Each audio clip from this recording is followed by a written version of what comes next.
டோல்கேட்டில் பழம் விற்குது ஒரு அம்மா, விக்கிரவாண்டி டோல்கேட்டில் 5 பிள்ளைய மாஸ்டர் டிகிரி படிக்க வச்சிருச்சு. அந்த அம்மா படிக்கல, அதுக்கு கணவர் இல்லை, அண்ணன் தம்பி இல்லை, சொத்து பத்து இல்லை.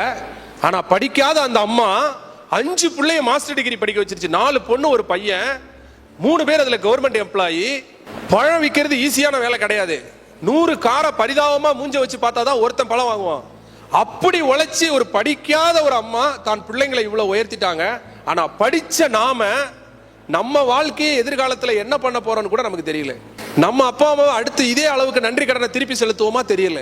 அப்போ ஒரு படிக்காதவங்கிட்ட இருந்த தைரியம், நம்பிக்கை, அவ படிச்சிருக்கா, இந்த சமூகத்துல தன் பிள்ளைகளை எப்படி அவ அவமானப்படாம இருந்திருப்பாளா, கஷ்டப்படாம இருந்திருப்பாளா. ஆனா அவட்ட பொறுமை இருந்தது, உழைப்பு இருந்தது, எல்லாத்தையும் தாண்டி எல்லாத்தையும் தாங்கிக்கிற பக்குவம் இருந்தது. ஆனா நம்ம இந்த காலத்துல நாம அடுத்து எதிர்காலத்துல எப்படி இருந்து நம்ம கடமையை நிறைவேற்ற போறோம்னு படித்த நமக்கு ஒரு தெளிவு இல்லைன்னா அப்ப இந்த படிப்பால ஏன் மாற்றம் வரல?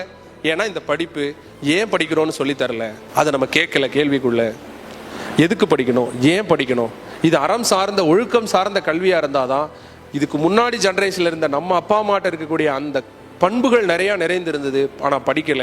ஆனா இப்ப நம்ம நிறைய படிச்சிருக்கோம், ஆனா பண்புகள்லாம் இப்ப நம்ம கையில இல்லை, குறைஞ்சிருச்சு. மெயினா போராடுற குணம்.